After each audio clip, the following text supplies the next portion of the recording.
حاضر ہوں اسرائیل، فلسطین اور امریکہ سمیت ساری دنیا کی خبریں لے کر، جہاں پہ آپ دیکھیں گے کہ مسجد اقصیٰ میں یہودیوں نے کی شادی۔ اس کے علاوہ نیتن یاہو کے بیٹے سے انکوائری کرے گی پولیس اسرائیل کی۔ اس کے علاوہ ہمارے پاس کم پڑ گئی ہیں قبریں۔ سب سے پہلے جاتے ہیں جناب، یہودیوں نے مسجد اقصیٰ میں شادی کی ہے۔ 30 جون کی یہ خبر ہے، یہودیوں نے مسجد اقصیٰ کے کمپاؤنڈ میں، یعنی کہ جو گراؤنڈ ہے مسجد اقصیٰ کا، وہاں پہ انہوں نے شادی کا یہ ایونٹ رکھا ہے، اور اسرائیل کی جو فوج ہے اس نے سیکیورٹی دی ہے ان لوگوں کو۔ اس دوران جو مسلمان ہیں ان کو مسجد اقصیٰ میں جانے کی اجازت نہیں دی گئی۔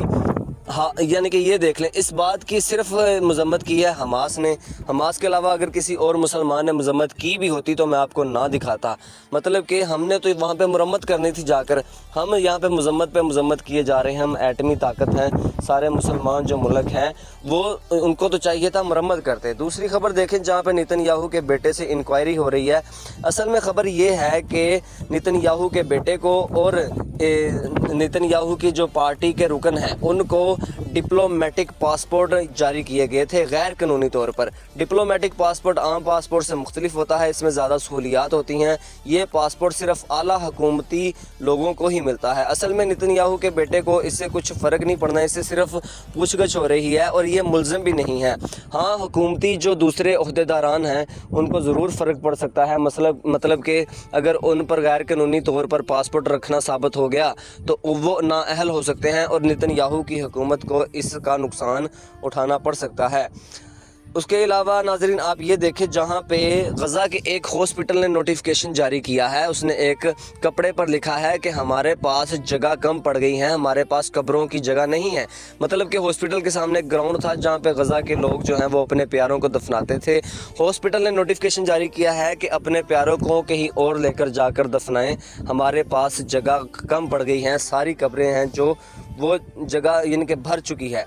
یہ خبر دیکھیں، جہاں پہ ایک ڈاکٹر ہے، یہ فلسطینی ڈاکٹر ہے، اس کو انسانی حقوقوں کا دفاع کرنے والا ایوارڈ ملا ہے۔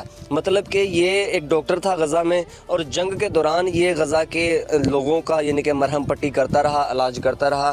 اس دوران ہی اس کا بیٹا بھی شہید ہو گیا۔ اس دوران ہی اسرائیلی حکومت نے، فوج نے اس کو دھمکیاں بھی دیں، لیکن یہ پھر بھی نہیں ہٹا، اور اینڈ پہ جا کر اس کو دھمکی دی گئی کہ تمہارا ہاسپٹل سمیت تم کو اڑا دیں گے۔ تب یہ مریضوں کو باہر لے کر آیا، اور اس کے بعد اب تک یہ قید میں ہے، اور اب اس کو یہ ایوارڈ ملا ہے۔ ادھر $150 کا ٹھیکہ، مطلب کہ اسرائیل کی جو حکومت ہے اس نے اسرائیل کے جو ٹھیکیدار ہیں ان کو ٹھیکہ دیا ہے کہ تم فلسطینیوں کے گھر گراؤ، اور ایک گھر گرانے پر تمہیں $1500 دیے جائیں گے۔ یہ حال ہے ان لوگوں کا جو مطلب کہ گھر بمب سے نہیں گرے، کسی اور طریقے سے نہیں گرے، ان کو اب ٹھیکہ دے کر گرایا جائے گا۔ تھینکس فار واچنگ، اللہ حافظ۔ اور اینڈ پہ میری آپ سے ریکویسٹ ہے کہ آزاد بوائے کے نام سے میرا یوٹیوب پہ چینل ہے، اس کو ضرور سبسکرائب کیجیے گا۔ ابھی تک 0 سبسکرائبرز ہیں وہاں پہ۔ تھینکس فار واچنگ، اللہ حافظ۔